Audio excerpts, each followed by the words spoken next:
Internet की इस as में अगर आप कुछ ऐसा काम करके अपनी लाइफ स्पेंड करना चाहते हैं जिससे आपको बहुत प्यार है तो वो इतना मुश्किल नहीं है। बस थोड़ा सा हार्डवर्क, कंसिस्टेंसी और कुछ सालों की मेहनत से आप अपनी ड्रीम जॉब आराम से पा सकते हैं। ये सब बस कहने की बातें हैं, पर असलियत में आप भी उन हज़ारों लाखों लोगों में से हैं जो यही सेम चीज़ें सोचकर बैठे रहते हैं। आप आगे चलकर कोई ऐसा ही करियर परस्यू करना चाहेंगे जहाँ आपकी क्रिएटिविटी का सही यूज़ हो सके और वो काम करने में आपको बेहद मज़ा आए। लेकिन ये जो अभी का टाइम है यही आपको पॉपुलर बनाएगा, यही टाइम आपका करियर भी डिसाइड करेगा और जिस स्ट्रगल से आप गुजरेंगे वही आपके आसपास के लोग देखेंगे भी। मुझे पता है कि कितना बुरा लगता है जब आपका कोई ऐसा प्रोजेक्ट जिससे सिर्फ 3-4 लाइक्स मिले और उस प्रोजेक्ट को भुला दिया जाए जिसे आपने अपने पूरे दिल से बनाया हो और उसके लिए घंटों मेहनत करी हो। वो फीलिंग बहुत फ्रस्ट्रेटिंग होती है जब आप अपने आसपास के लोगों को उनकी फील्ड में सक्सेसफुल होते हुए देखकर सोचने लगते हैं कि मुझ में क्या कमी है, क्या मैं कोई काम उतना अच्छे से कर ही नहीं सकता और मैं ये काम कर भी क्यों रहा हूँ when it's clear that no one really cares. ये सब कुछ फील होना कोई नई बात नहीं है, सभी के साथ ऐसा कुछ ना कुछ होता ही है और ये कोई बुरी बात भी नहीं है क्योंकि हम सभी अपनी अपनी फील्ड में सक्सेसफुल होना ही चाहते हैं। यही सब कुछ थोड़े दिनों पहले तक मेरे साथ भी हो रहा था कि जो कुछ भी मैं कर रहा था उसका असल में कोई मतलब ही नहीं है and I started to lose the passion I once had for creating.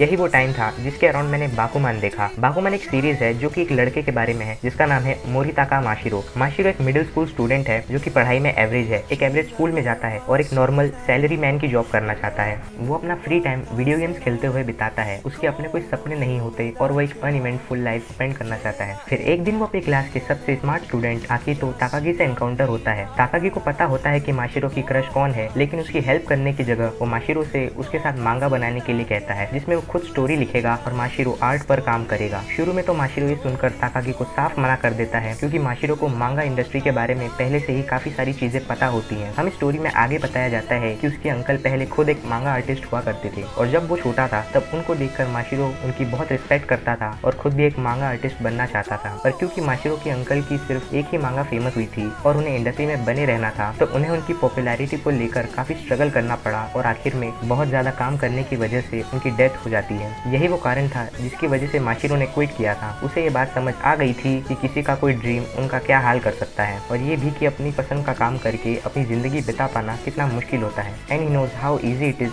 Just not to try. ये सब कुछ जान लेने के बाद भी ताकागी नहीं रुकता। वो किसी तरह माशिरो को इंस्पायर करके जबरदस्ती उसे उसकी क्रश के घर के बाहर ले जाता है और वो आजुकी को बताता है कि वो दोनों मिलकर मांगा आर्टिस्ट बनेंगे। ये सुनकर वो बहुत खुश होती है क्योंकि उसका भी एक वॉइस एक्ट्रेस बनने का सपना है। ये जानकर माशिरो काफी एक्साइटेड हो जाता है और वो ये क्लेम करता है कि वो एक इतनी पॉपुलर मांगा बनाएगा जिसका एनिमे अडेप्टेशन हो सके और वो आजुकी को उसमें लीड रोल देगा और जब उनके ड्रीम्स पूरे होंगे वो दोनों शादी कर लेंगे और आजुकी हाँ कर देती है। वो दोनों ही डिसाइड करते हैं कि वो एक दूसरे से तब तक नहीं मिलेंगे जब तक उनके ड्रीम्स पूरे ना हो जाएं। उसी मोमेंट से वो दोनों शोनन जंप के सबसे पॉपुलर मांगा का बनने की जर्नी पर निकल पड़ते हैं। जब से मैंने इस सीरीज को देखना स्टार्ट किया था मैं रुक ही नहीं पाया। मैंने बाकुमान का सिर्फ एनिमे देखा है and I watched all the 3 seasons. मैं पहले ज्यादा मांगा तो नहीं पढ़ता था पर अब मैं उन्हें डेफिनेटली ट्राई करूंगा। मांगा में कुछ स्पेशलिटी जरूर होती है और वो एक ऐसी चीज है जो कि सिर्फ एक ही इंसान भी बना सकता है और उसमें काफी टाइम भी लगता है। चाहे उसका आर्ट स्पेशल हो ना हो, अगर स्टोरी अच्छी है तो कोई ना कोई इसमें इंटरेस्ट जरूर लेगा। एक ऐसी सीरीज को देखना जो कि पूरी तरह मांगा बनाने के ऊपर बेस्ड थी मेरे लिए एक आंखें खोल देने वाला एक्सपीरियंस था और मैंने कुछ दिनों पहले ही इसका लास्ट सीजन फिनिश किया है। ये उन लोगों को कुछ खास पसंद नहीं आएगा जो कि एनिमे की दुनिया में नए हैं। ये उन लोगों के लिए है जो कि एनिमे, मांगा इन सब के बारे में और ज्यादा डिटेल में जानना चाहते हैं। मांगा के क्रिएटर कितना कमाते हैं, एक एनिमे का नेक्स्ट सीजन क्यों नहीं आता, कुछ ग्रेट मांगा है जिनके एनिमे कभी नहीं बनता,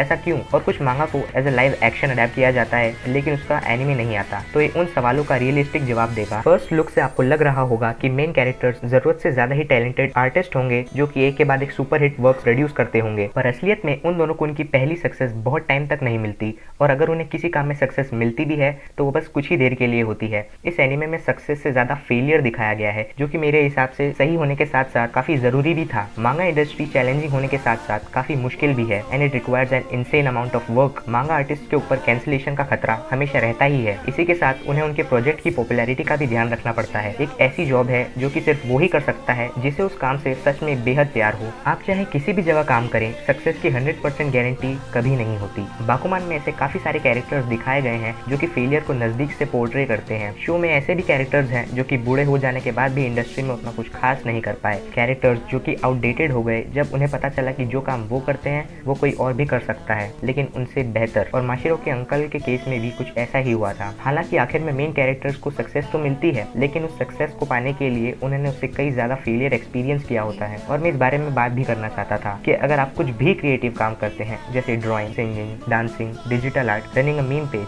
कुकिंग या चाहे कुछ भी, अगर आपको लगता है कि आपके गोल तक पहुंचने वाला रास्ता बहुत लंबा है, तो प्लीज फिर भी उस पर चलते रहिए।